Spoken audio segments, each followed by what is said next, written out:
ఆరాధనలో ప్రవేశించడానికి మునుపు అపోస్తలుడైన పౌలు గలతీయులకు రాసిన పత్రిక 6వ అధ్యాయము 14వ వచనాన్ని మనం అందరం కలిసి చదువుదాం. The epistle of Paul the apostle to Galatians chapter 6, reading all together verse 14 please. గలతీ 6:14. అయితే మన ప్రభువైన యేసుక్రీస్తు శిలువ యందు తప్ప మరి దేని యందును అతిశయించుట నాకు దూరమవునుగాక. దాని వలన నాకు లోకమునకు నేనును శిలువ వేయబడి ఉన్నాము. I glory in the cross of our Lord Jesus Christ. Glory in the cross. శిలువ యందు అతిశయించుట. ప్రభు సాయం కొరకే ప్రార్థనలో ప్రయోగిద్దామండి. అపోస్తలుడైన పౌలు రాసిన ఐశ్వర్యవంతమైన పత్రికలలో ఒక పత్రికే గలతీయులకు రాసిన పత్రిక. అపోస్తలుడైన పౌలు రాసిన మొదటి 9 పత్రికలను, అంటే రోమా మొదలుకొని 2వ తెస్సలోనికలకు రాసిన పత్రిక వరకు 9 పత్రికలు ఉన్నాయి. ఈ 9 పత్రికలను 3 భాగాలుగా వర్గీకరించగలిగితే ఒక్కొక్క భాగానికి ఒక్కొక్క పేరును మనము పెట్టవచ్చు. మొదటి భాగము రోమా మొదలుకొని గలతీయులకు రాసిన పత్రిక వరకు 4 పత్రికలు ఉన్నాయి. అది మొదటి భాగంగా మనము వర్గీకరించవచ్చు. ఇక ఎఫెసీ పత్రిక, ఫిలిప్పీలకు రాసిన పత్రిక, కొలస్సీలకు రాసిన పత్రిక, అది 2వ భాగంగా మనము వర్గీకరించవచ్చు. ఇక చివరిగా మిగిలిన 2 పత్రికలు, అవే తెస్సలోనికలకు రాసిన మొదటి మరియు 2వ పత్రికలు, ఇది 3వ భాగంగా మనము చెప్పుకొనవచ్చు లేదా వర్గీకరించవచ్చు. కనుక ఈ 3 భాగాలుగా వర్గీకరించిన పిమ్మట ఈ 3 భాగాలకి 3 పేర్లు మనము ఇవ్వటానికి వాక్యమును ఆధారం చేసుకుని మనము పేరు పెట్టవచ్చు. మొదటి భాగం రోమా పత్రిక మొదలుకొని గలతీయులకు రాసిన పత్రిక వరకు ఈ 4 పత్రికల యొక్క ముఖ్య సారాంశం ఒక్కటే. ఆ శీర్షిక లేదా అంశము ద క్రాస్ ఆఫ్ క్రైస్ట్. క్రీస్తు యేసు ప్రభు యొక్క శిలువను గురించి మొదటి భాగము నీకు నాకు జ్ఞాపం చేసేదిగా మనం చూడగలం. ఇక 2వ భాగాన్ని నీవు నేను తరచి చూడగలిగితే పరిశుద్ధాత్మ దేవుడు మన గమనానికి తీసుకుని వచ్చే సత్య సారాంశము ద చర్చ్ ఆఫ్ క్రైస్ట్. క్రీస్తు సంఘాన్ని గురించి 2వ భాగము నీకు నాకు జ్ఞాపం చేయడాన్ని మనం గమనించగలం. ఇక 3వది చివరిది మొదటి మరియు 2వ తెస్సలోనిక, ఇది 3వ భాగము. మనము తరిచి చదవగలిగితే పరిశుద్ధాత్మ దేవుడు మన గమనానికి తీసుకుని వచ్చే సత్య సారాంశము ద కమింగ్ ఆఫ్ క్రైస్ట్. మొదటి తెస్సలోనిక అనే పుస్తకంలో 5 అధ్యాయాలు ఉన్నాయి. ప్రతి అధ్యాయంలో కూడా 2వ రాకడకు సంబంధించిన ఒక వచనమైన ప్రతి అధ్యాయంలో కనిపించిన విశేషం. అందుకే దాన్ని మనము ఏమన్నామంటే ద కమింగ్ ఆఫ్ క్రైస్ట్. క్రీస్తు యొక్క రాకడ, తిరిగి 2వసారి రానైన క్రీస్తుని గురించి ఈ 2 పత్రికలు మనకు జ్ఞాపం చేసేవిగా చూడగలం. మొదటిది ద క్రాస్ ఆఫ్ క్రైస్ట్, క్రీస్తు శిలువ. 2వది ద చర్చ్ ఆఫ్ క్రైస్ట్, క్రీస్తు సంఘము. 3వది ద కమింగ్ ఆఫ్ క్రైస్ట్, క్రీస్తు యొక్క రాకడ. మనం చదువుకున్న గలతీయులకు రాసిన పత్రిక మొదటి భాగానికి సంబంధించినదిగా మనం చూస్తాం. ఈ మొదటి 4 పత్రికల సారాంశం ఒక్కటే. ఆ సారాంశము లేదా శీర్షిక అంశము కీలకమైనది ఒక్కటే, అదే ద క్రాస్ ఆఫ్ క్రైస్ట్. క్రీస్తు యొక్క శిలువను గురించి ఈ 4 పత్రికలు నీకు నాకు నొక్కి చెప్పడాన్ని మనం గమనించగలం. ఉదాహరణకి చాలా వచనాలు మనం చూడగలిగితే రోమపత్రిక 6వ అధ్యాయం 6వ వచనం మనం చూస్తే మన ప్రాచీన పురుషుడు క్రీస్తుతో కూడా శిలువ వేయబడనని ఎరుగుదు అనే మాట చూస్తాం. ఇక మొదటి కొరింథీయులకు రాసిన పత్రిక మనం చూస్తే రాగలిగితే అక్కడ రాయబడిన మాటలు చాలా ఉన్నాయి. శిలువను గురించిన వార్త, నశించుచున్న వారికి వెరితనము గాని రక్షించబడుచున్న మనకి దేవుని శక్తి, శిలువ వేయబడిన క్రీస్తును మాత్రమే ప్రకటించుచున్నాము. సిలువ dominant theme of first part is the cross of Christ. మొదటి భాగము నొక్కి చెప్పుతున్న లేదా ప్రాముఖ్యమైన అంశం ఒక్కటే, అదే యేసుక్రీస్తు ప్రభువారి యొక్క శిలువ. ఇక అవన్నీ దాటుకుని గలతీ పత్రిక రాగలిగితే గలతీ 2:20 క్రీస్తు యొక్క శిలువ, గలతీ 5:23-24 క్రీస్తు శిలువ, గలతీ 6:14 శిలువ. కనుక శిలువ ఈ 4 పత్రికలు లేదా మొదటి భాగము నీకు నాకు జ్ఞాపం చేసే ఒకే ఒక మాట యేసుక్రీస్తు ప్రభువారి యొక్క శిలువ మాత్రమే. విశేషమైన సంగతి ఏంటంటే 2వది యేసుక్రీస్తుతో పాటు శిలువ వేయబడి ఉన్నాము అన్నమాట. ఇక్కడ రాయబడిన మాట అదే. గలతీ 6:14 పాస్ట్ టెన్స్ లో రాయబడినట్టుగా చూస్తాం.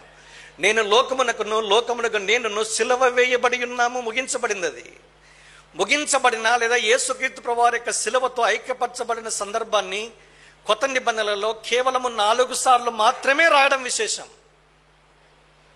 అది కూడా ఈ 4 పత్రికల్లో రాయడము మరొక విశేషం. కనుక యేసుక్రీస్తు ప్రభువారి యొక్క సిలువ రెండు సంగతులు నీకు నాకు జ్ఞాపం చేస్తుంది. One is a substitution, second one is identification. యేసుక్రీస్తు ప్రభువారి యొక్క శిలువ మరణము నీకు నాకు జ్ఞాపం చేసిన, మనకు బదులుగా, మనకు ప్రత్యామ్నాయంగా మన స్థానములో ఆయన చనిపోయాడు. అది ఒకవైపు, దట్స్ సబ్స్టిట్యూషనరీ డెత్ ఆఫ్ క్రైస్ట్. క్రీస్తు శిలువ యొక్క ప్రత్యామ్నాయ కార్యాన్ని గురించి ఆయన మరణము నీకు నాకు జ్ఞాపం చేస్తూ ఉంది. ఇక రెండవది ఏంటంటే identification with the cross of Christ. యేసుక్రీస్తు ప్రభువారి యొక్క శిలువతో ఐక్యపరచబడ్డాన్ని గురించి కూడా రెండవ భాగం నీకు నాకు జ్ఞాపం చేస్తుంది.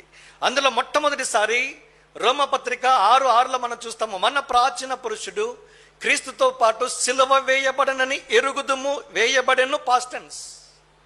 ఇక రెండవది గలతీ పత్రిక 2:20 మనం చూస్తాం, నేను క్రీస్తుతో కూడా సిలువ వేయబడి ఉన్నాను, జీవించువాడును నేను కాను, క్రీస్తే నా యందు జీవించుచున్నాడు.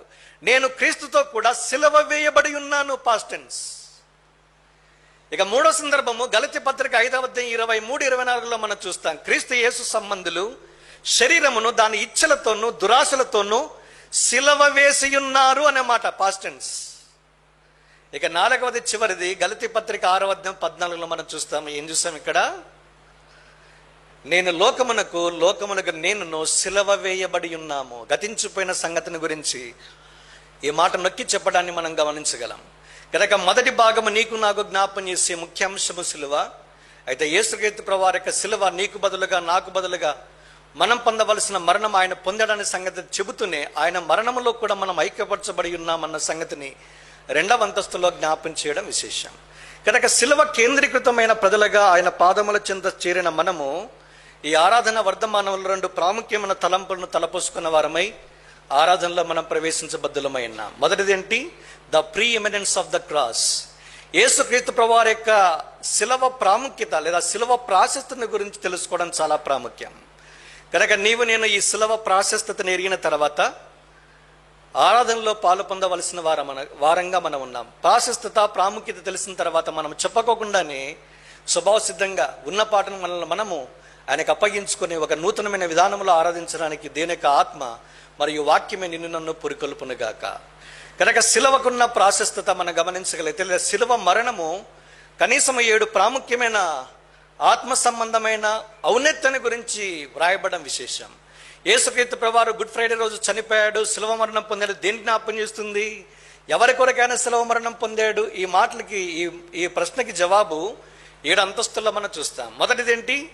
యోహాను సువార్త 1:29 మనం చూస్తాం, ఇదిగో లోక పాపమును మోసుకొని పోవు దేవుని గొర్రెపిల్ల, behold the lamb of God which taketh away the sin of the world. కనుక అక్కడ రాయబడిన లోక పాపమును, లోకానికి సంబంధించిన పాపాన్ని మోసుకొని పోయే దేవుని గొర్రెపిల్లగా యేసుక్రీస్తు ప్రభువారి దినాన నీకు నాకు కనిపిస్తూ ఉన్నారు. కనుక లోకము కొరకు మరణించాడు, లోక పాప ప్రాయశ్చిత్తం కొరకు ఆయన చనిపోయిన వారిగా ఉన్నది. అది మొదటి అంతస్తు.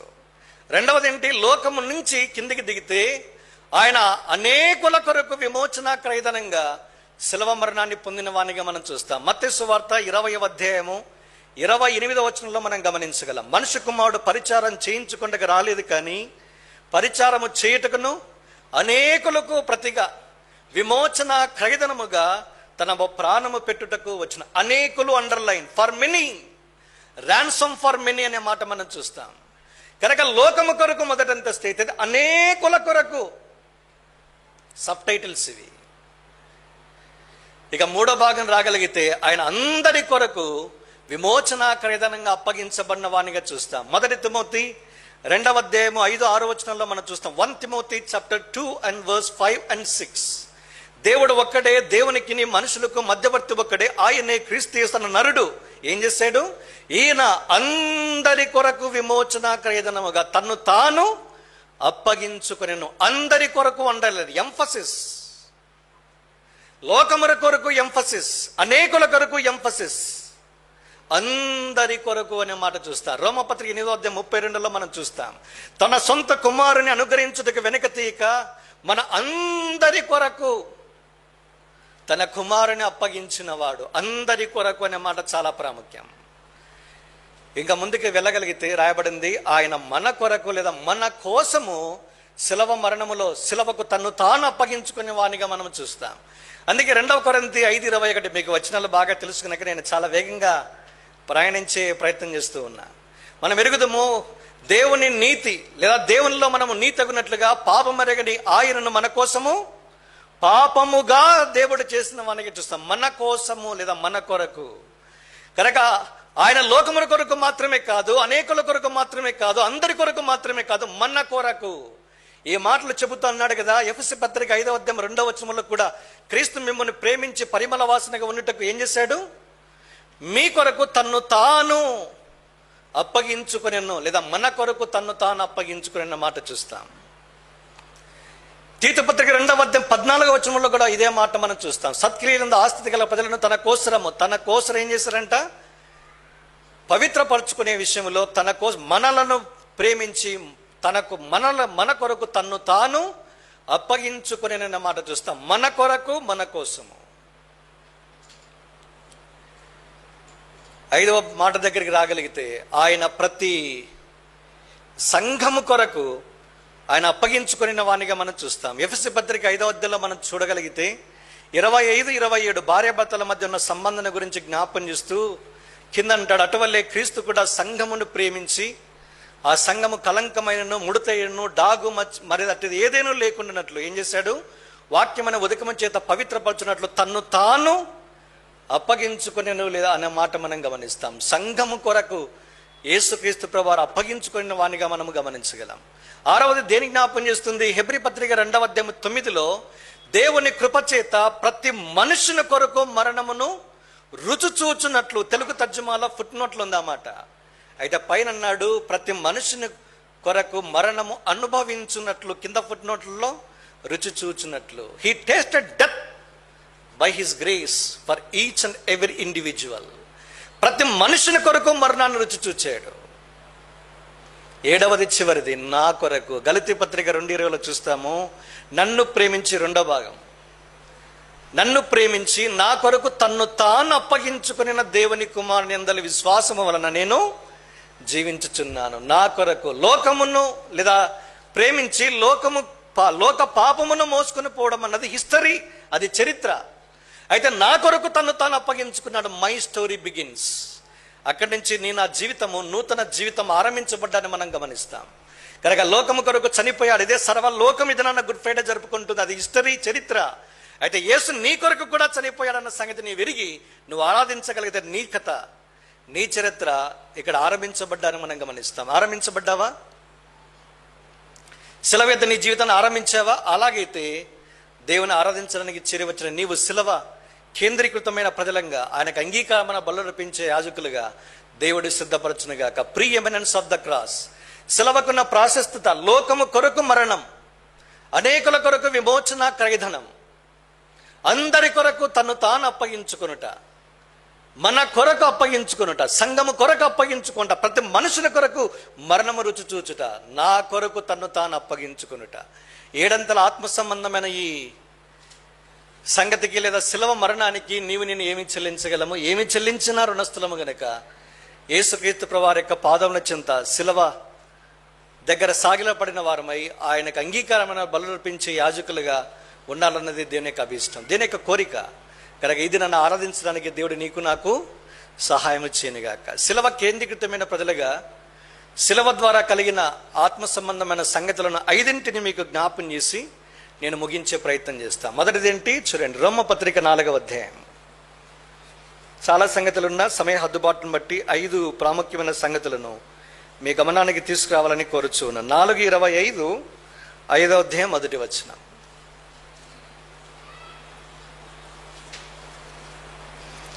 ఆయన మన అపరాధముల నిమిత్తము అప్పగింపబడి మనము నీతిమంతులముగా తీర్చబడుటకై లేపబడిను.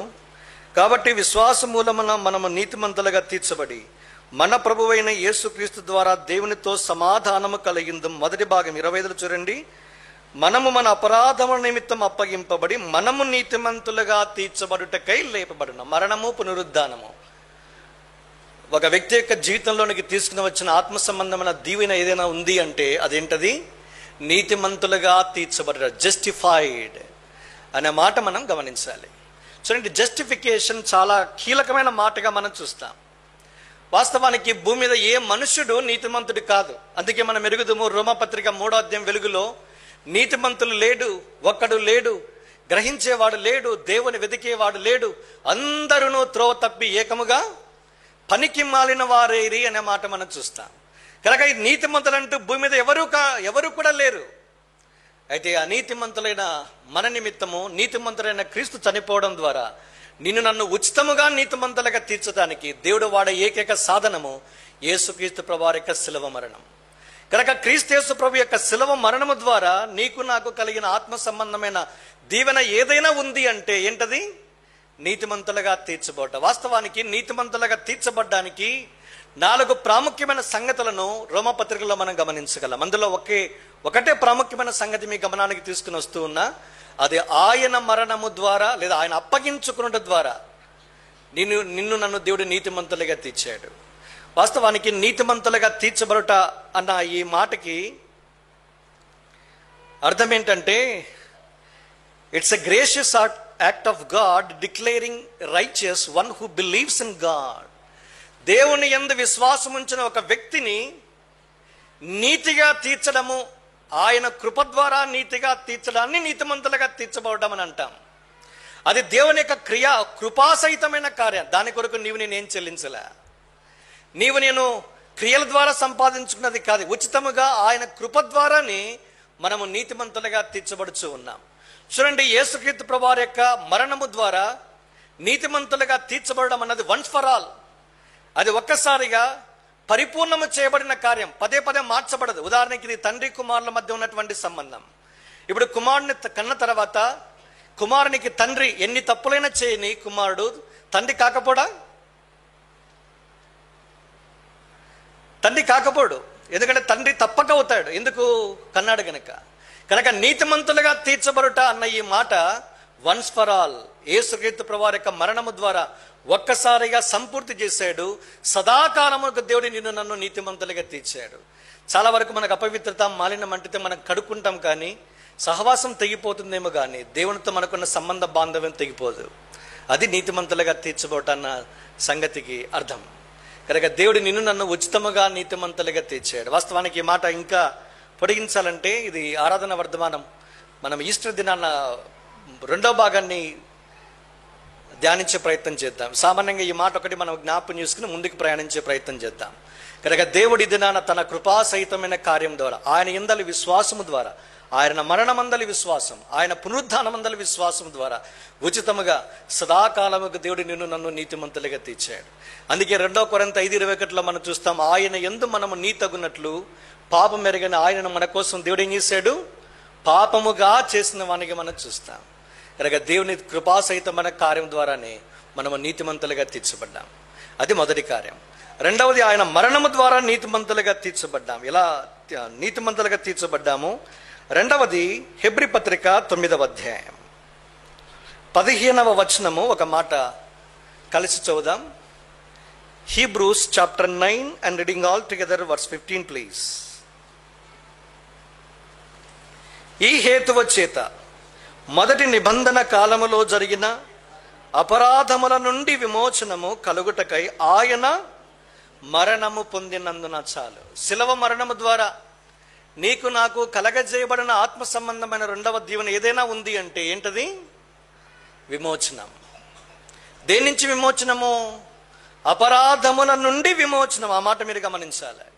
వాస్తవానికి 3 ప్రాముఖ్యమైన సంగతుల నుండి నీకు నాకు విమోచన కలుగుతుంది. మొదటిది ఏంటి? రోమపత్రిక 6వ అధ్యాయము 18:1, 22 వచనం చూడండి. ఆ మాట రోమపత్రిక 6వ అధ్యాయం రోమ 6:18.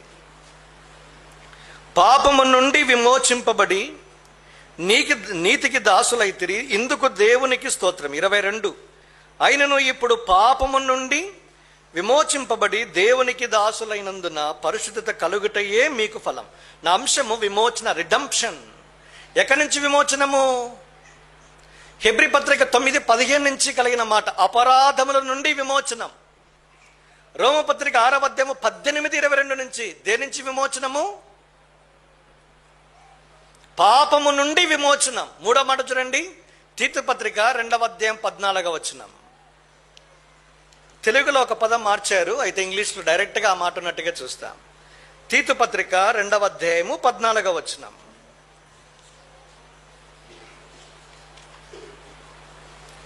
ఆయన సమస్తమైన దుర్నీతి నుండి మనలను విమోచించి. దుర్నీతి అన్న మాట దగ్గర ఇంగ్లీష్లో ఒక మాట రాశాడు. ఏం రాశాడు? ఇనిక్విటీ. ఇనిక్విటీ అన్న మాటకు తెలుగులో 2 భాషాంతరాలు ఉన్నాయి. మొదటిది దుర్నీతి, రెండోది ఏంటి? దోషం. 130వ కీర్తన చూడండి ఈ మాట. దానికి క్రాస్ రెఫరెన్స్ అంటాం దీన్ని. 7-8 వచనాలు. 130వ కీర్తన 7-8. ఇశ్రాయేలు యెహోవా యొద్ద ఆశ పెట్టుకొనుము, యెహోవా యొద్ద కృప దొరుకును, ఆయన యొద్ద సంపూర్ణ విమోచన దొరుకును. ఇశ్రాయేలీయుల దోషములన్నిటి నుండి ఆయన వారిని విమోచించును. దోషము నుండి విమోచన. 3 ప్రాముఖ్యమైన పదాలు. నేను 3 మాత్రమే తీసుకున్నాను, ఎందుకంటే సమయ హద్దుబాటును బట్టి. కొత్త నిబంధన వెలుగులో కనీసం 7 సంగతులు ఉన్నాయి. అందులో 3 సంగతులు మాత్రమే మీకు పరిచయం చేశా. హెబ్రీ పత్రిక 9:15 నుంచి అపరాధము నుంచి విమోచన. రోమా 6:18-22 నుంచి పాపము నుండి విమోచన. తీతుకు రాసిన పత్రిక 2వ అధ్యాయం 14 నుంచి దుర్నీతి దోషము నుండి నీకు నాకు విమోచన. కనుక ఈ 3 విమోచన. దాన్ని ఏమన్నాడు? 130వ కీర్తన 7లో సంపూర్ణమైన విమోచన అన్నాడు. పాపము నుండి, అపరాధము నుండి, దోషముల నుండి సంపూర్ణమైన విమోచన అది యేసుక్రీస్తు ప్రభువారి యొక్క శిలువ మరణము ద్వారా నీకు నాకు అనుగ్రహించబడుచు ఉంది. ఇంగ్లీష్లో రోమపత్రిక 6వ అధ్యాయము 18లో కావచ్చు, 22లో కావచ్చు, రిడెంప్షన్ అన్న మాట ఉపయోగించలే. ఒక మాట రాశాడు. ఏం రాశాడు? బీయింగ్ ఫ్రీ ఫ్రమ్ సిన్ అనే మాట ఉపయోగించాడు. కనుక విమోచనము అన్న మాటకు అర్థము స్వాతంత్రం, విడుదల. ఇంకొక మాట కూడా జ్ఞాపం చేశాడు. చూడండి, ఎఫెసీ పత్రిక ఒక మాట 1వ అధ్యాయము 7వ వచనం. ఎఫెసీ పత్రిక 1వ అధ్యాయము 7వ వచనం. దేవుని కృపా మహదేశ్వర్యమును బట్టి ఆ ప్రియుని యందు ఆయన రక్తం వలన మనకు విమోచనము, అనగా మన అపరాధములకు క్షమాపణ మనకు కలిగినది. డెఫినేషన్స్ చూడాలి మీరు. ఇక రాశాడు, అంటున్నాడు, ఆయన రక్తము వలన మనకు విమోచనము, అనగా మన అపరాధములకు క్షమాపణ. చూడండి, రక్తము ద్వారా విమోచన, రెండవది శిలువ ద్వారా విడుదల. ఈ 2 కూడా కలిసి వెళ్తాయి. వాస్తవానికి ఎన్నోసార్లు ఈ రెండింటిని మనము భిన్నంగా మాట్లాడేదానికి అవకాశం ఉంది. శిలువ ద్వారా విమోచనం కలగదు, రక్తము ద్వారా విడుదల కలగదు. వాస్తవానికి ఒకే ఒకసారి ఈ మాట ఉపయోగించారు కొత్త నిబంధనలలో. ఎక్కడ రాసిన మాట? శిలువ ద్వారా విడుదల అన్న మాట ప్రకటన 1వ అధ్యాయము 5వ వచనం రాశాడు. మనలను ప్రేమించుచు తన రక్తము నుండి మనలను విడిపించిన వానికి, తెలుగు తర్జుమా కింద రాశాడు ఫుట్ నోట్లో, తన రక్తము నుండి మనల్ని కడిగిన వానికి తర్జుమా చేశాడు. వాచ్మెన్ని ఈ 2 స్టేట్మెంట్స్ నొక్కి చెప్పినట్టుగా చూస్తాం. సాధారణ క్రైస్తవ జీవితం అనే ఒక పుస్తకములో ఈ 2 గురించి నొక్కి చెప్పాడు. శిలువ ద్వారా విడుదల ఉంటుంది, శిలువ రక్తము ద్వారా ఏముంటుంది? విమోచనం ఉంటుంది. కనుక శిలువ రక్తము ద్వారా మాత్రమే విమోచనం. కింద అన్నాడు, విమోచనము అనగా అపరాధములకు క్షమాపణ. కొలస్సీ పత్రిక 1వ అధ్యాయం 14 డెఫినేషన్స్ ఇవి. చూడండి, కొలస్సీ 1:14 తెలుగులో బాగా చక్కగా ఉంది. అయితే ఎఫెసీ 1:7లో ఏ పదం అయితే ఉపయోగించాడో కొలస్సీ 1:14లో అదే మాట ఇంగ్లీష్లో ఉపయోగించాడు, తెలుగులో వాడలా. కొలస్సీ 1:14 ఏం రాయబడింది? ఆ కుమారుని యందు మనకు విమోచనము, అనగా పాప క్షమాపణ. గమనించారు ఏమాట?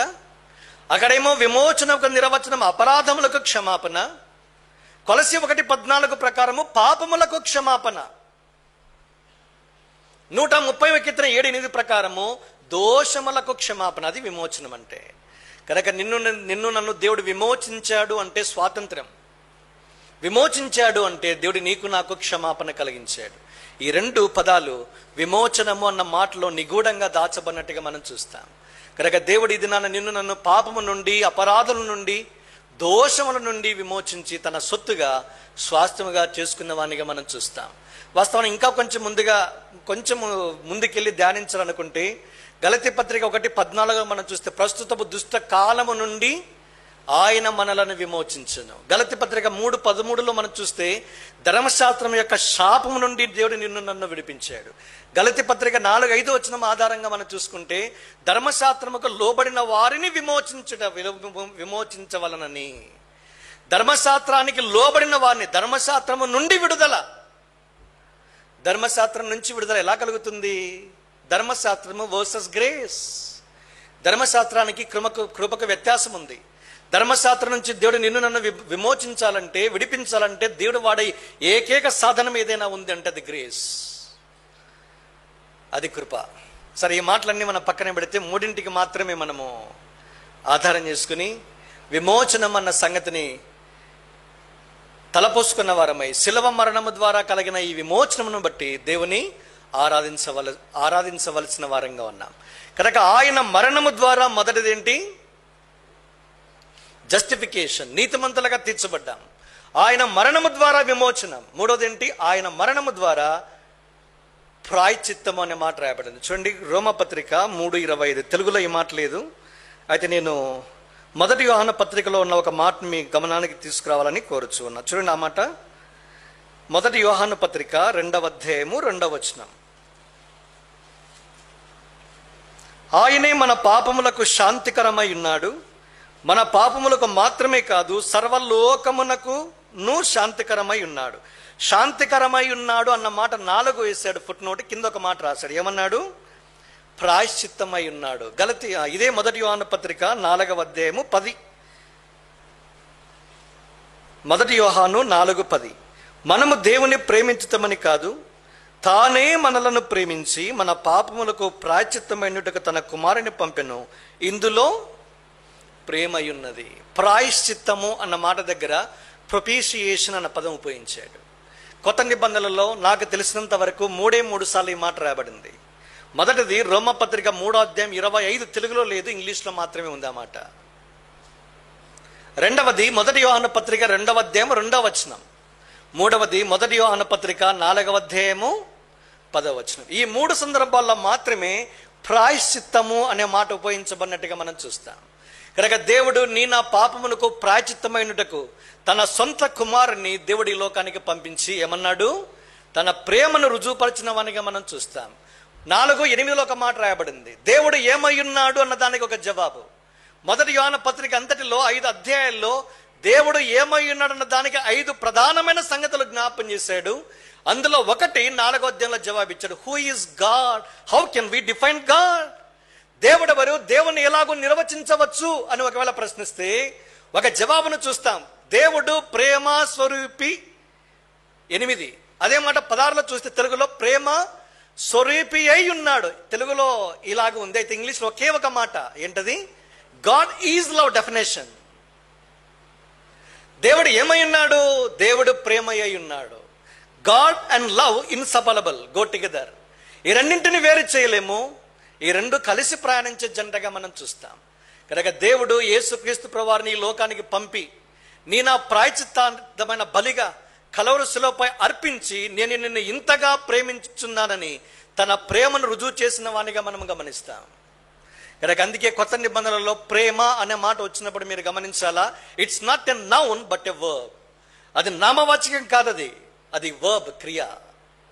దేవుడు లోకమును ఎంతో ప్రేమించను అన్న మాటలో God so love the world, it's not a noun but a verb. అది నామవాచకం కాదు, క్రియ. ఆగిపోలే. దేవుడు లోకాన్ని ఎంతో ప్రేమించడని చెబుతూ కాగా తన అద్వితీయ కుమారుని ఆయన నీకు నాకు అనుగ్రహించును. క్రియాపూర్వకమైన ప్రేమ కలవర శిలువ మీద నుంచి నీకు నాకు ప్రత్యక్షపరచబడుతూ ఉంది. మనము దేవుని ప్రేమించలే, దేవుడే మనల్ని ప్రేమించిన వానిగా మనం చూస్తాం. ప్రేమించడం అన్నది ఆయన నైజం. ఎందుకు? ఆయన ప్రేమ స్వరూపి గనక. ద్వేషించడం మన నైజం, ఎందుకంటే మన నైజము ద్వేష పగ ప్రతీకారం గనక. ఇక రాశాడు, మనము దేవుని ప్రేమించడం అనేది కాదు, తానే మనలను మొదట ప్రేమించి 16లో మాట చూస్తాం. మొదట అనే మాట రాశాడు. వాస్తవానికి దేవుడు 4 ప్రాముఖ్యమైన సంగతులు మొట్టమొదటిగా అడుగు వేసేవానిగా మనం చూస్తాం. ఆయనే మొదట ప్రేమిస్తాడు, అది మొదటిది. ఇక రాయబడిన మాట అదే, మనము దేవుని ప్రేమించలేదు, ఆయనే మనలను మొదట ప్రేమించాడు. 16వ వచనం వెలుగులో రాస్తున్న మాట. రెండవది ఏం చేస్తాడు? ఆయనే వెతికేవానిగా మనం చూస్తాం. అదే లూకా సువార్త 19:10 మనం చూసే మాట, నశించిన దానిని వెదకి రక్షించుటకు మనుష్య కుమారుడు భూమి మీదకి వచ్చాడు. వెదకడం అన్నది ఆయనే చేస్తూ వచ్చినట్టుగా చూస్తాం. ఈ మాట రాయబడుతున్నప్పుడు ఆది కాండంలోనికి మనం వెళ్ళాలి. ఆదాము పాపం చేసిన వెంటనే పాపం చేసిన పాపాత్ముడే పరిశుద్ధుడైన దేవుని దగ్గరికి ఏం చేయాలా? పరిగెత్తుకుంటూ వెళ్ళాలా? వెళ్ళాడా? వెళ్ళలా. దానికి బదులుగా పరిశుద్ధుడైన దేవుడే పాపాత్ముడైన మానవుని వెతుక్కుంటూ భూమి మీదకి దిగి వచ్చినాన్ని మనం గమనిస్తాం. అందుకే లూకా 19:10 ఇక్కడ లేదు, ఎక్కడ సువార్తల్లో కాదు సుమా, ఆది కాండం 3వ అధ్యాయంలో దీని అక్షరానుసారంగా నెరవేర్చాడు. దాని వ్యాఖ్యానమే లూకా 19:10. అందుకే ఈ దినాల్లో మనుషులందరూ కూడా దేని వెతుకుతున్నారు? దేవుని వెతుకుతా ఉన్నారు. అందుకే ఒకానొక భక్తుడు ఒక స్టేట్మెంట్ ఇచ్చాడు, మనుషులందరూ పాపాత్మలందరూ పరిశుద్ధుడైన దేవుణ్ణి వెతకడాన్ని మతము అని పేరు పెట్టి పిలిస్తే, పరిశుద్ధుడైన దేవుడు పాపాత్ముడైన మనుషుని వెతకడాన్ని ఏమంటారంట? సువార్త అంటారంట. మనుషులందరూ దేవుని వెతుకుతున్నారు, దేవుని వెతుకుతూ ఉన్నారు. ఎక్కడికి వెళ్తున్నావు? ఫలానా ఫలానా. అన్ని స్టేషన్లలో, రైల్వే స్టేషన్లో రైళ్లు చాలా క్రికెటిస్గా ఉన్నాయి, బస్సులు క్రికెటిస్గా ఉన్నాయి. ఎందుకు? సెలవులు వచ్చాయి, దేవుని ముఖ దర్శనం చేయడానికి ఫలానా స్థలాలకు వెళ్ళి తిరిగి వస్తూ ఉన్నారు. దేవుని వెతుక్కుంటూ మనుషులు వెళ్తున్నారు, అందుకే వారు మతంలో ఉన్నారు. అయితే దేవునికి స్తోత్రం, మన మతంలో లేము. దేవుడు తానే మన మతంలో ఉన్నప్పుడు తానే మనల్ని వెతుక్కుంటూ వచ్చాడు. మతములో నుండి సువార్తలోనికి, సువార్త ద్వారా రక్షణలోనికి దేవుడు తీసుకుని వచ్చినట్టుగా మనం చూస్తాం. అందుకే దేవుని మందిరం ఎల్ షద్దైలో మనం కూర్చొని దేవుడు చేసిన ఈ గొప్ప కార్యాన్ని బట్టి ఆరాధించడానికి మనం చేరవచ్చాం. ఆయనే ప్రేమించేవాడు, మనం ప్రేమించలే. ఇప్పుడు మనం ప్రేమిస్తున్నామంటే రెసిప్రోకల్, ఇచ్చిపుచ్చుకోవడం. ఆయన ప్రేమిస్తున్నాడు కనుక మనం ప్రేమించేవారిగా చూస్తాం. కనుక ఆయన్నే ప్రేమించేవాడు, ఆయనే వెతికేవాడు, ఆయనే ఏర్పరచుకునేవానిగా చూస్తాం. యోహాను సువార్త 15:16 చూస్తే, మీరు నన్ను ఏర్పరచుకోలే, అయితే నేనే మిమ్మల్ని ఏర్పరచుకుని, ఎక్కడి నుంచి? లోకము నుంచి ఏర్పరచుకున్నా. మీరు ఫలించాలి, మీ ఫలము నిలిచి ఉండాలి. 4వది చివరిది, తానే సంఘములో చేర్చడాన్ని మనం చూస్తాం. అపోస్తుల కార్యములు 2:42 రెండో భాగంలో చూస్తే, ప్రభువు రక్షణ పొందుచున్న వారిని అనుదినము వారితో చేర్చుచుండెను తర్జుమాలో వారితో అన్న మాట దగ్గర తెలుగు తర్జుమా వారితో. అది ఇంగ్లీష్ ఏం రాశారు? The Lord added them to the church daily. సంఘముతో చేర్చుచుండెను. ఎల్ షద్దైలో చేర్చింది ఎవరు? ఎవరు చేర్చలే? సంఘ నాయకులు చేర్చలే. మీకోసం ప్రయాసపడ్డారు, సువార్త ప్రకటించారు, దానికి ప్రతిస్పందించారు. దేవుడు తన వాక్యం ద్వారా దర్శించాడు. నీటి బాప్తిస్మం అనుభవం గుండా దేవుడు తానే స్థానిక సంఘం ఎల్ షద్దైలోను, కనబడని సాత్విక సంఘములోను తానే చేర్చినవనిగా మనం చూస్తాం. వెనక్కి రాగలిగితే కనుక దేవుడు 4 ప్రాముఖ్యమైన సంగతులు తానే మొదట చేసేవానిగా చూస్తాం. అందులో ఒకటేంటి? ప్రేమించడం. కనుక దేవుడు నన్ను ఎంతగా ప్రేమించాడంటే తన సొంత కుమారు అనుగ్రహించిన వెనుక తీయక మనందరి కొరకు పాప ప్రాయశ్చిత్తార్థంగా అనుగ్రహించి అన్నాడు, ఇందులో ప్రేమ ఉన్నది. ఎప్పుడైనా సరే ప్రేమ దేని కోరుకుంటుంది? ఎవిడెన్స్ బేస్డ్ లవ్ అంటారు దీన్ని. రుజువును కోరుతుంది. వట్టి మాటలు కట్టి పెట్టి గట్టి మీద తలపెట్టబోయి అంటాం, అంతేనా? వట్టి మాటలు ఏదైనా చెప్తుంది, నేను నిన్ను ప్రేమించుతున్నానంటే ఏమంటారు? వట్టి మాటలొద్దు, క్రియాపూర్వకమైన ప్రేమ ఏదైనా ఉంటే వ్యక్తపరచు. లోక సంబంధమైన మనుషులే ప్రేమను వ్యక్తపరచడానికి క్రియలను కోరుకుంటే, సర్వాధికారైన దేవుడు సర్వలోకాన్ని ప్రేమిస్తున్నాడని చెప్పడానికి తాను చూపిన రుజువు ఏదైనా ఉంది అంటే పరలోకాన్ని ఇచ్చినా పెద్దగా అనిపించదు. అయితే తన సొంత కుమారుని ఇవ్వడం అనేది చాలా గొప్ప సంగతి. అందుకే తన సొంత కుమారుడు ఎక్కడున్నాడు? తన రొమ్మున ఉన్నాడు. యోహాను 1:18 చూస్తాం. తండ్రి రొమ్మునున్న అద్వితీయ కుమారుడు అన్నాడు. రొమ్మున ఆనుకుని వాడిని తీసివ్వడం సులభమా? చాలా కష్టం. అద్వితీయ దేవుడు అన్నాడు, జనితైక కుమారుడు అన్నాడు, ఏకైక కుమారుడు అన్నాడు. ఆ ఏకైక కుమారుని నీకు నాకు అనుగ్రహించడానికి వెనక తీయక అనుగ్రహించిన వానిగా ఉన్నాడు. అందుకే అన్నాడు, ఇందులో ప్రేమ ఉన్నది. ఎందుకోసం ఇచ్చావయ్యా? యేసుక్రీస్తు ప్రభువాన్ని లోకంలోనికి పంపించడం, ఒక లోకంలో రాజ్యాన్ని స్థాపించి నెమ్మదిగా సుఖంగా బ్రతకడానికి కాదు, పాపానికి ప్రాయశ్చిత్తం చేయాలి. పాప ప్రాయశ్చిత్తము చేయగలిగితే తప్ప మానవాళి మీద ఉన్న ఉగ్రత చల్లార్చబడదు. అందుకే ప్రొపీషియేషన్ అన్న మాటకు అర్థం ఏంటంటే satisfy the demands of Holi God. పరిశుద్ధుడైన దేవుని యొక్క షరతులను చల్లార్చాలి. ఎందుకు చల్లార్చడం అనే మాట ఉపయోగించాం? వాస్తవానికి పాపాన్ని బట్టి, అపరాధాన్ని బట్టి, దోషాన్ని బట్టి సర్వలోకము మీద ఆయన ఉగ్రత మండుతూ ఉంది. అదే ఎఫెసీ పత్రిక 2వ అధ్యాయంలో మనం చూస్తాం. మన శరీరం యొక్కయు కోరికల యొక్కయు స్వభావ సిద్ధంగా మనం ఏం చేస్తున్న దైవోగ్రత కింద, ఉగ్రత, రాత్ ఆఫ్ గాడ్, కోపం. ఈ కోపాన్ని చల్లార్చాలి అంటే దేవుడు వాడిన ఏకైక సాధనం ఏదైనా భూమి మీద ఉంది అంటే ఏంటది? తన కుమారుని యొక్క ప్రాయశ్చిత్తార్థమైన బలి. అదే యేసుక్రీస్తు ప్రభువారి యొక్క శిలువ. దానికి మించి ఆ శిలువలో నుంచి చిందించబడుతున్న, ప్రోక్షించబడుతున్న తన మూల్యమైన రక్తం. ఆ రక్తాన్ని చూసి మాత్రమే తన ఉగ్రతను చల్లార్చుకునేవానిగా చూస్తాం. భూమి మీద మానవుని యొక్క పాపాన్ని చల్లార్చగలిగిన ఒకే ఒక సాధనం ఏదైనా ఉంది అంటే అది యేసుక్రీస్తు ప్రభువారి యొక్క రక్తము మరియు శిలువ మాత్రమే. అందుకే దేవుడు యేసుక్రీస్తు ప్రభువారిని ఆయనకు మానవులకి లేదా సర్వలోకానికి మధ్యవర్తిగా ఉంచి శిలువ మరణము మీద ఆయన చెల్లించిన ఖైదనాన్ని బట్టి, ప్రాయశ్చిత్తార్థమైన బలిని బట్టి తను చల్లార్చుకున్నాడు. ఏంటి? కోపం. అందుకే దేవుడు మన మీద ఉన్న ఉగ్రతను చల్లార్చుకుని మనను యేసుక్రీస్తులో ఏం చేశాడు? అంగీకరించాడు. ప్రాయశ్చిత్తార్థమైన బలిని బట్టి ఆయన నిన్ను నన్ను అంగీకరించి తన కుమార్తెలుగా స్వీకరించిన వానిగా చూస్తా. అందుకే అన్నాడు, మన కోసము మాత్రమే కాదు, 1 యోహాను 2:2 సర్వలోకమునకు శాంతికరమై ఉన్నాడు. దేవుడు శాంతి చేయడానికి దేవుడు వాడిన ఏకైక సాధనం ఏదైనా ఉంది అంటే అది యేసుక్రీస్తు ప్రభువారి యొక్క శిలువ మరియు ఆయన కార్చిన రక్తం మాత్రమే. కనుక సర్వలోకమునకు ప్రాయశ్చిత్తమై ఉన్నాడు. కనుక ప్రొపీషియేషన్, యేసుక్రీస్తు ప్రభువారి యొక్క శిలువ ద్వారా నీతిమంతులుగా తీర్చబడ్డాం. యేసుక్రీస్తు ప్రభువారి యొక్క శిలువ మరణము ద్వారా విమోచించబడ్డాం. యేసుక్రీస్తు ప్రభువారి యొక్క శిలువ మరణము ద్వారా ఏం చేయబడ్డాము? ప్రాయశ్చిత్తం చేయబడ్డాం, లేదా ప్రాయశ్చిత్తార్థమైన బలిగా చేయబడి మన మీద ఉన్న దేవుని యొక్క ఉగ్రతను ఆయన మరణము ద్వారా కార్చిన అమూల్యమైన రక్తము ద్వారా దేవుని యొక్క ఉగ్రతను చల్లార్చిన వానిగా చూస్తాం. శిలువ మరణము లేకుండా ఉంటే అయ్యో దేవుని ఉగ్రత నేటికి మన మీద మండుకొని ఉండేది. మనము నీకు నాకు ప్రాయశ్చిత్తమే ఉండేది కాదే. ఇది నిత్యము నిలిచి ఉండే అగ్ని గంధకాలతో నిలిచి ఉండే గుండానికి, నరకానికి మాత్రమే పాత్రలమై ఉండేవారం. అయితే దేవునికి స్తోత్రము, కోపాగ్నిని చల్లార్చడానికి దేవుడు వాడిన సాధనమైన మరణము ఆయన రక్తం. అందుకే ఆయన మరణమును బట్టి ఉత్సహించి సంతోషించుదుముగాక. శిలువ మరణము ద్వారా 3వది.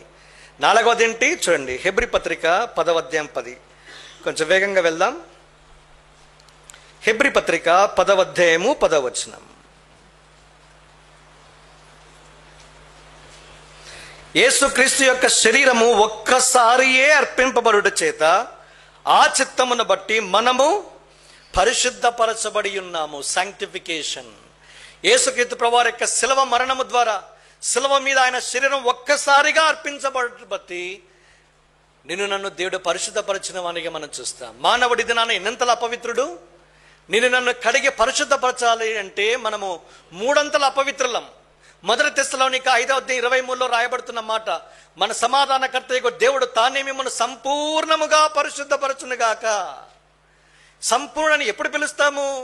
రాయబడిన తర్వాత మీ ఆత్మయు, మీ జీవమును, మీ శరీరమును క్రీస్తు రాకడ వరకు నిందారహితముగా కాపాడబడునుగాక. 1 Thessalonians 5:23.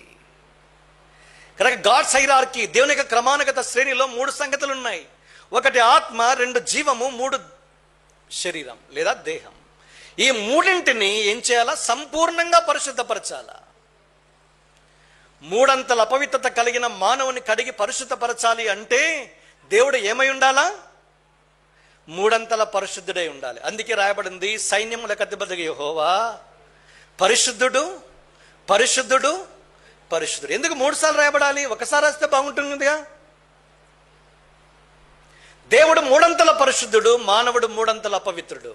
మానవుడి 3 అపవిత్రత తీసివేయబడాలి అంటే 3 పరిశుద్ధుడే పరలోకం నుంచి దిగి రావాల్సిన ఆవశ్యకత ఉంది. కనుక ఆత్మలో నీతిమంతుడిగా తీర్చబడిన వాడు 1 యోహాను పత్రిక 3వ అధ్యాయం 16లో మనం చూస్తాం. ఆత్మలో నీతిపడగా తీర్పు పొందిన లేదా నిర్ధారించబడిన యేసుక్రీస్తు ప్రభువారు ఆత్మలో ఏ దోషం లేదు. జీవము (బ్రాకెట్స్) ప్రాణము. ప్రాణములో ఎలాంటి అపవిత్రత లేనివాడు. ప్రాణం అంటే ప్రాణం ఎందులో దాచబడింది? మానవుని ఈ దేహంలో ప్రాణం ఎందులో ఉంది? రక్తములో ఉంది. ఇప్పుడు యేసుక్రీస్తు ప్రభువారి యొక్క ప్రాణముల అపవిత్రత లేదంటే (బ్రాకెట్స్) రక్తం. ఆయన రక్తములో అపవిత్రత ఇసుమంత కూడా లేదు. అమూల్యమైన, నిర్దోషమైన, నిష్కలంకమైన గొర్రెపిల్ల వంటి రక్తము కలిగిన వాడు. మూడవది, చివరిదేంటి? దేహం. కనుక అరికాలం మొదలుకొని నండినెత్తి వరకు ఇసుమంత కూడా తన చూపు, ఆలోచన, తలంపు, క్రియ ఎక్కడ కూడా దేహముతో ఆయన పాపము జరిగించిన వానిగా మనం చూస్తాం. అందుకే మూడంతల పరిశుద్ధుడు, మూడంతల అపవిత్రుడిని కడిగి శుద్ధీకరించడానికి దేవుడు వాడిన ఏకైక సాధనం ఏదైనా ఉంది అంటే తన దేహము, తన దేహములో కార్చబడిన అమూల్యమైన రక్తం. ఆ రక్తము ద్వారా కడిగాడు, శుద్ధీకరించాడు, పరిశుద్ధపరిచాడు. అందుకే ఇది నన్ను సంఘముగా చేర్చాడు. సంఘానికి డెఫినేషన్ ఏంటి? 1 కొరింథీ 1:2 చూస్తాం. కొరంథీలోనున్న దేవుని సంఘమునకు అనగా, కామ పెట్టాడు అక్కడ, క్రీస్తు యేసునందు పరిశుద్ధపరచబడిన వారై పరిశుద్ధులుగా ఉండుటకు పిలువబడిన. అది చర్చికి డెఫినేషన్. యేసుక్రీస్తు ప్రభువులో పరిశుద్ధపరచబడాలి, పరిశుద్ధులుగా ఉండటానికి పిలువబడాలి. కనుక యేసుక్రీస్తు ప్రభువు యొక్క శిలువ మరణము, ఆయన శరీరము శిలువ మీద అప్పగించబడుట ద్వారా దేవుడు నన్ను సంపూర్ణంగా పరిశుద్ధపరిచాడు, మూడంతలుగా పరిశుద్ధపరిచాడు. అలాంటి శిలువ మరణాన్ని బట్టి, నీకు నాకు కలిగిన పరిశుద్ధతను బట్టి దేవుని ఏం చేయాలా? స్తుతించబద్ధులమైనాం. 5వది, చివరిది, యోహాను సువార్త 11:52. ఈ మాట జ్ఞాపం చేసి ముగించేస్తాను. ఇక యోహాను సువార్త 11:52.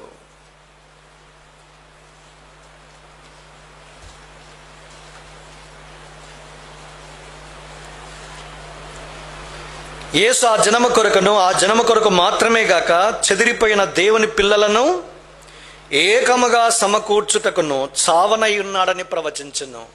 ఆ దినాల్లో అప్పటికి ప్రధాన యాజకుడిగా ఉన్న వ్యక్తి నోట నుండి పలకబడిన మాట. కనుక యేసుక్రీస్తు ప్రభువారి యొక్క చావు, మరణము దేం చేస్తుందంట? యూనియన్. కనుక ఐక్యతను తీసుకుని వచ్చేదిగా చూస్తాం. దీని గురించి వ్యాఖ్యానము యోహాను 11:52. ఈ మాట వ్యాఖ్యానము ఎఫ్సి పత్రికలో పౌలు రమ్యంగా 2:10-16 వరకు రాశాడు. Comparative study between Israel and Gentiles. ఇశ్రాయేలు జాతికి అన్య జనానికి మధ్య ఉన్న వ్యత్యాసాన్ని, లేదా వారి మధ్య ఉన్న తేడాల గురించి రాస్తూ, వారికి ఉన్న ఆధిక్యతలు మనకు లేని వాటిని గురించి రాస్తూ అనేక సంగతులు జ్ఞాపం చేస్తూ ఒక మాట అన్నాడు. ఈ శిలువ ద్వారా వారి మధ్య ఉన్న ద్వేషాన్ని సంహరించి. కనుక ఇశ్రాయేలుకు అన్య జనాలంటే పడదు. కుక్కలతో పోల్చబడినట్టుగా మనం చూస్తాం. ఇద్దరి మధ్య పచ్చగడ్డి వేసినా బగ్గుమంటే అది. కనుక ఇద్దరిని జత చేయడం అన్నది అసంభవం. సమానంగా ఎంచడం అన్నది ఎవరు చేయరది. అయితే యేసుక్రీస్తు ప్రభువారి యొక్క శిలువ మరణము ద్వారా ఇశ్రాయేలు జాతిని, ఇశ్రాయేలుకున్న గొప్పతనం ఏంటి?